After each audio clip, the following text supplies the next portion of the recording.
na po ang mga tambalan para sa 2028 presidential elections. Naku. Bakit kaya? Bakit? Dahil ganito kaaga pa lamang nagbabangay na ang mga tinuturing na 2028 presidentiables.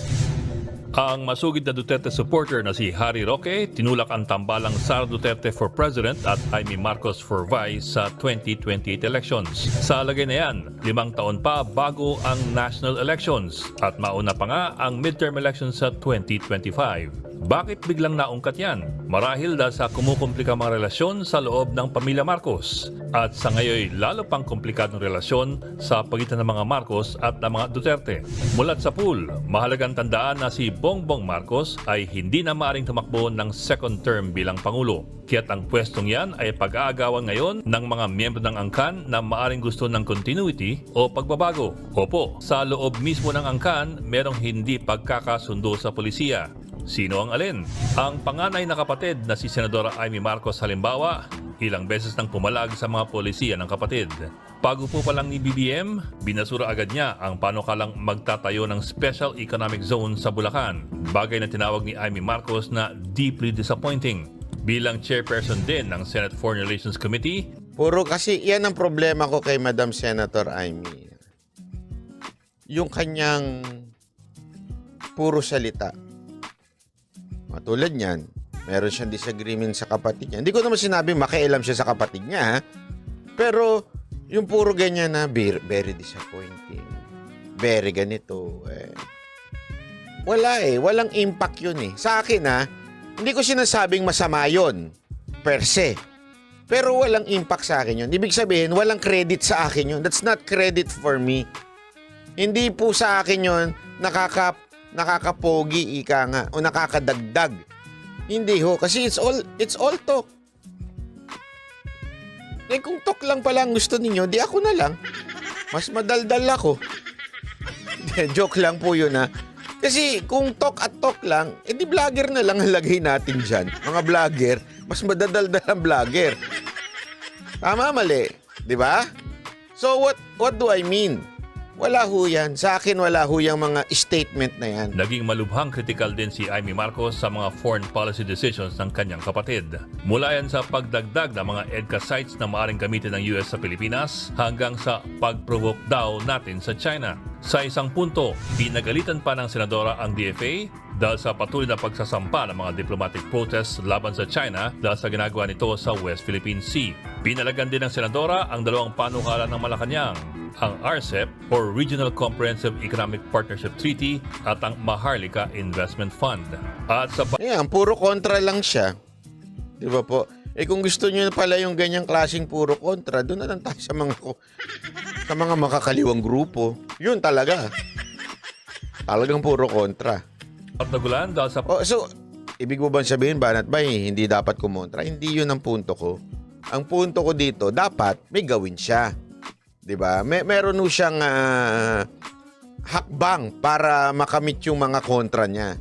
Wala Yung sa Maharlika Fund, 'di ba? Ganun din naman kunwari ko kontra siya.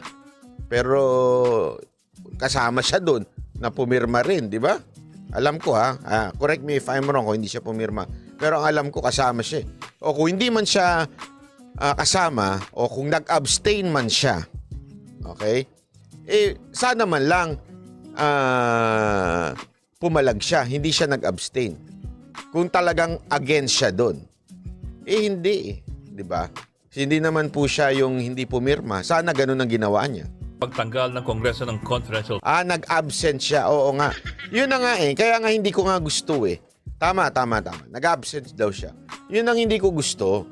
Yung kesa na akala ko ba kontra ka. Di sana nanandigan ka sa pagiging kontra. Hindi ako pipirma dyan. Against ako dyan. Ganun. Hindi Nag-absent. Tama ba? Nag-absent? Yun ang sabi ni isa. Nag-absent siya. Tama. funds ni VP Sara, ang tayari ni Amy ay nasa vice-presidente. Sa lahat ng isyong ito, tila tahimik lamang si Pangulong Bongbong Marcos. Sa kabilang dako, ang mga isyong kinukontra ng kanyang kapatid ay mga panukalang galing mismo sa Malacanang. Ang hindi lang talaga malinaw ay ang posisyon ng Pangulo sa confidential funds ni VP Sara na binawi nga ng Kongreso.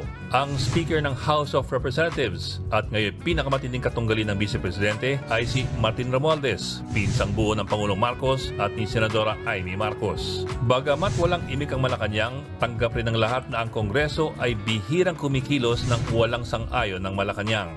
Sa kanyang huling pahayag, malinaw kung sino ang sinusuportahan ni Amy Marcos. Kahit siya raw ay matira mag-isa, susuportan daw niya si dating Pangulong Duterte at lalo na si VP Sara Duterte. Malalim ang pagkakaibigan ni Amy at ni Sara Duterte. Ang sabi nga ng ilan, para na rin magkakapatid.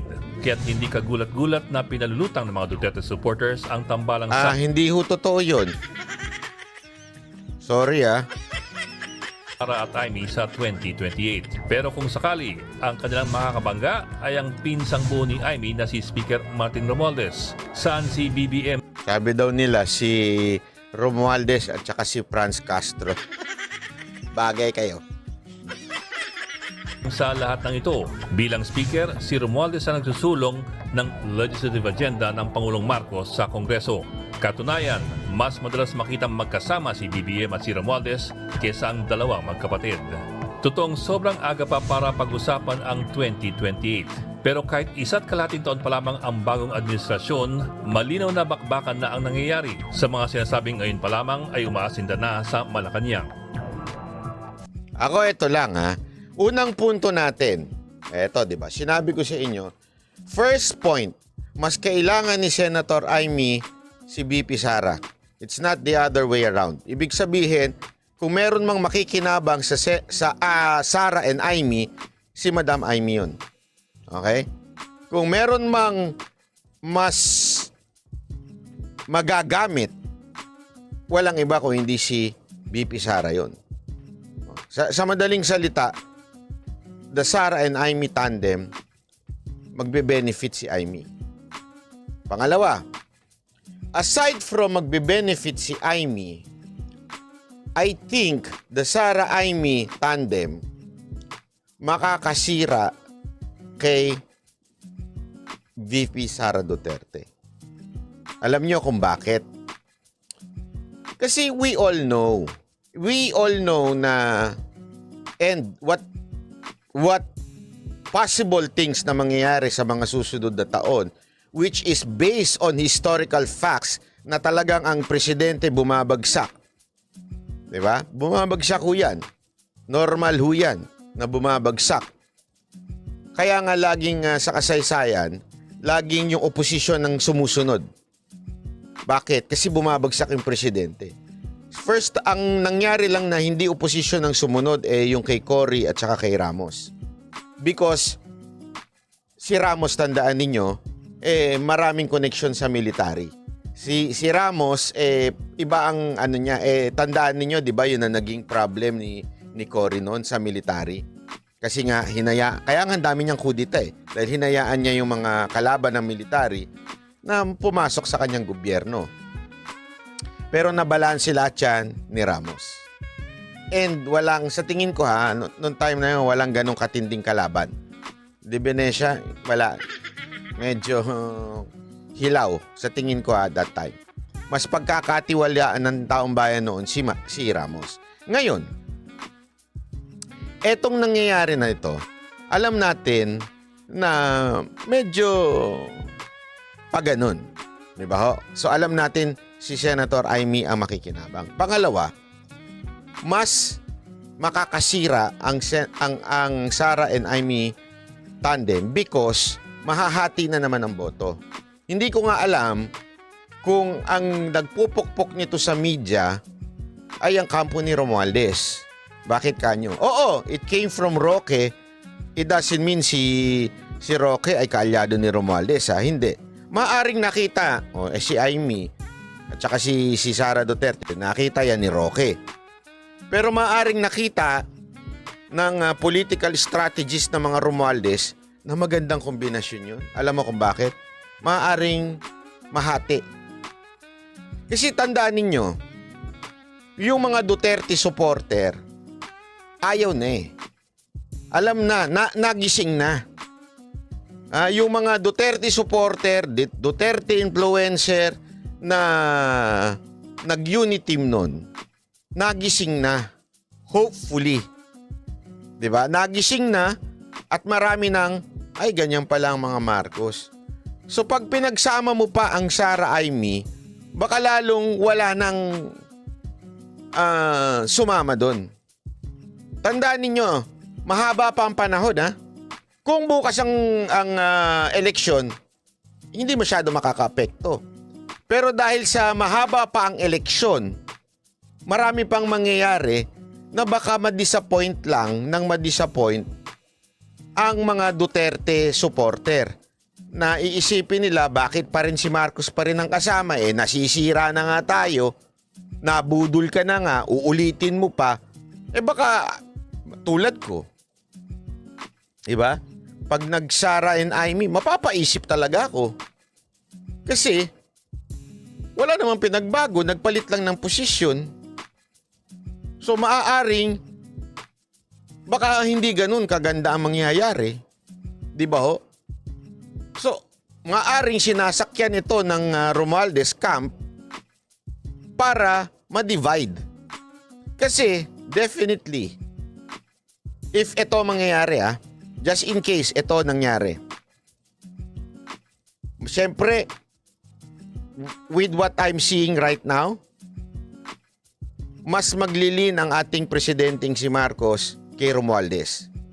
Malamang yun ang magiging bata niya in the future. So mostly, mga loyalista, doon pupunta. Tama, mali? Hindi ho ganun kalakas. Tandaan ninyo, ang mga loyalista hindi ho ganun kalakas. Wag ho kayo naniniwala na malakas sila. Ang nagpalakas lang sa kanila ay ang suporta ng Duterte. So, para lumakas ito si Romualdez dahil nasa kanya yung mga Marcos loyalists, kailangan niyang pahinain ito. The only way para humina ito, itambal niya sa Marcos. Kasi nga, medyo na-disappoint na yung mga Duterte supporter sa combination ng Duterte and Marcos. Di ba? So malamang marami sa atin na Duterte supporter, baka malamang hindi na maki-join uli. Kaya nga, kahit ako, sinasabi ko sa inyo, nagdadalawang isip ako kung sakasakali magsama ho yung dalawa. Di ba po? Kasi parang, ayan na naman tayo.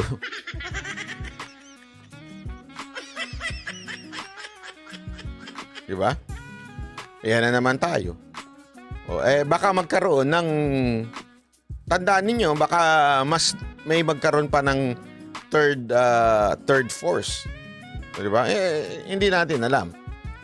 So, kung talagang gusto natin ng solido, ayan, maganda yan. Sara Go o Sara PRRD. Pwede pa, ewan ko, alam ko, pwede pa sa Vice President si Pangulong Duterte. Pero kung si Amy rin, wala, pampahina ho. Di ba? Pampahina ho yung ganyang klase. Kaya feeling ko, pinupush ng kampo ng mga Romualdez ang Kasi tandaan ninyo, aside from possible na ma-disappoint ang ibang Duterte supporter pag inilagay ang Sara Amy, isa pang scenario dyan is win-win pa rin sa kanila. Tama, mali. Win-win pa rin. Bakit? Marcos pa rin na nakaupo Buhay Canada 519. Hello, Sir Banat. Wala namang sinabi si Inday na makikipagtambalan kay Amy. FYI interview ni BP. Alam mo, Buhay Canada, FYI din. Kung hindi nyo po narinig kanina, sinabi ko nga kanina na mukhang iba ang leaning ni Sara Duterte. Wala po akong sinasabi na si Sara Duterte ang nag-lean na Sara Amy. Sa katunayan, kakasabi ko lang kanina, kung napakinggan ninyo ng maigi, mukhang iba yung sinabi niya. Sabi nga niya, di ba, as a friend, nagpapasalamat siya doon sa mga nag-stick sa kanya. As a friend. Pero sinabi rin niya, sa politika, there's no permanent friend and permanent enemies. Tama, mali.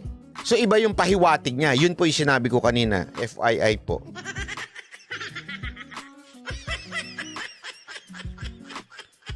Sara Tulfo kaya ba? Tingin mo? Hindi ko alam eh. I'm not sure. To be honest hindi ko pa kasi nakikita si Tulfo sa national candidate. Ma-disappoint na kayo pero Tulfo, I don't have problems in helping people. Tulfo, I don't have problems in getting in touch with... Wala akong problema sa pagiging masa niya. Wala akong problema sa pakiramdam niya. Kuha niya talaga yung pakiramdam, yung kuha niya yung mga nasa ground. Okay? Wala akong problema doon. Wala akong problema sa kanya sa pagiging senador. It's the same thing. Manny Pacquiao? Ako wala akong problema kung senator si Manny Pacquiao. Malaki matutulong ni Senator Manny. Kasi magkaiba ang definisyon ng senator sa presidente. Magkaibang function. Pwede ka maging senator nang hindi ka nag-LGU, local government, di ba? Okay lang yun. Kasi senator gumagawa ng batas eh. Marami ka magagawa dyan na yung nakukuha mo yung puso ng tao. Walang problema doon. I agree with that. Okay? Kaya ako, kuwari tatanungin mo, okay ako kay Pacquiao na senador. But for president, hindi. Malabo pa sa akin yun. Di ba? Maybe in the near, far future. Pero, you understand what I mean? As of now. So, pagdating kay Tulfo, ganun din ang naiisip ko pa. Unless may gawin siya for the rest of these 5 years. Mahaba-haba pa kasi. Di ba? Mahaba-haba pa po yung panahon para makita natin yung ebidensya o kayang resibo. Wag na si Tulfo, sir. Kayo, bahala. Ako kasi, tandaan ninyo I am open for everyone. And I am not close to anyone. Bakit? Mahaba pang 5 years. Kaya hindi, kasi pasensya na po kung medyo kumukontra po ako sa ugaling panatiko. Yan ang babasagin ko for the rest of 6 years. For the remaining 5 years, yan ang babasagin ko sa mga nanunood dito. Yung utak na panatiko. Na hindi, eto na ako. Kasi eto siya. Bigyan ko ng halimbawa. Duterte na ako. Bakit? Kasi Duterte siya. Babasagin ko yan. Marcos ako. Kasi Marcos loyalist ako. Babasagin ko yan. Tulfo ako kasi Tulfonatics ako. Babasagin ko po yan.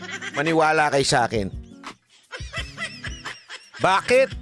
Again, uulit-ulitin ko for so many times na alam ko marami sa inyo sawang-sawa ng pakinggan. Pero iba sa inyo hindi pa rin sumasaksak sa kokote ninyo. Dito sa channel na ito, hindi apelido ang importante sa akin. Dito sa channel na to, hindi kung gaano ka kasikat. Dito sa channel na ito, kung ano ang ginawa mo sa bayan natin, yan ang dahilan kung bakit kita susuportahan. Hindi yung, kasi ganito yan si Tulfo yan si Duterte yan si Marcos yan Bakit wala bang ibang pwedeng umangat na mas, you understand? Bakit ba tayo sarado doon sa mga pangalan na yun? What if may isang mamang galing sa desert? Tapos naglakad, hindi, biro lang. Malay mo, meron isang umangat na politiko dahil, magaling pala. Remember, don't ever forget, PRRD was quiet for from 2020 to 2016. Actually, 2015. Tahimik siya. Nobody is nobody is looking na magiging presidente siya. Tandaan niyo yun. Pumasok na lang siya sa eksena 2000, maybe late 2014 or 2015, early 2015. Doon na lang siya talaga pumasok. Di ba? Sa eksena. What if meron ganun? Tayong makita na biglang papasok. Dahil sarado na isip natin, wala na, patay na. Tama, mali. Kasi marami pa ho eh. Marami pang mangyayari. Marami pang tatayo na maaring may potential. Alam nyo na kaya nga ako naiinis doon sa mga yung sa mga napakaagang magtulak ng presidential ngayon. O hindi, yan, labanan niya ng Duterte, Tulfo at Romualdez.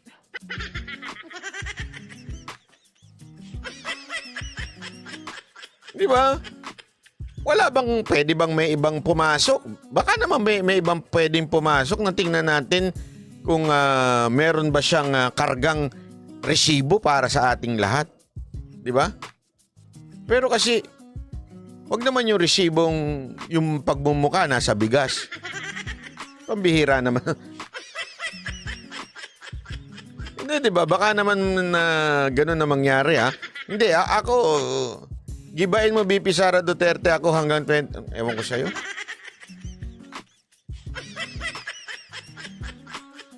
Tama, binalik kasi nila yung pula dilaw mindset, correct. Kaya nga na-irritate ako doon sa mga nagsasara kagad ng isip na gano'n na lang forever. Hindi. Ako, Duterte ako, Rodrigo Roa Duterte ko. Bakit? Kita nyo naman ang ginawa. Di ba?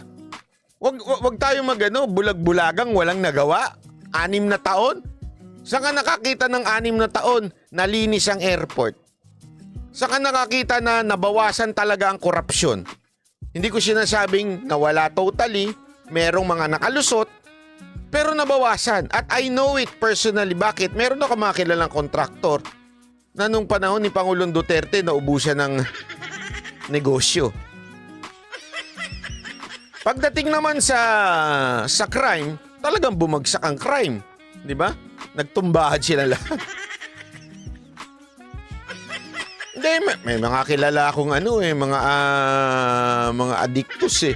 Nagtago talaga sila nung panahon ni Duterte. Natakot eh. So, yung pagiging Duterte supporter ko, may resibo. Di ba? Ibig ba sabihin nun, bit-bit ni Sara Duterte yon? Sagot ko, makikita natin. Titingnan natin.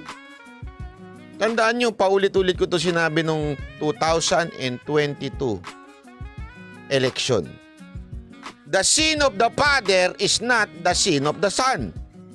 Yan ang lagi ko sinabi. Pero at the same time, the success of the father is not the success of the children.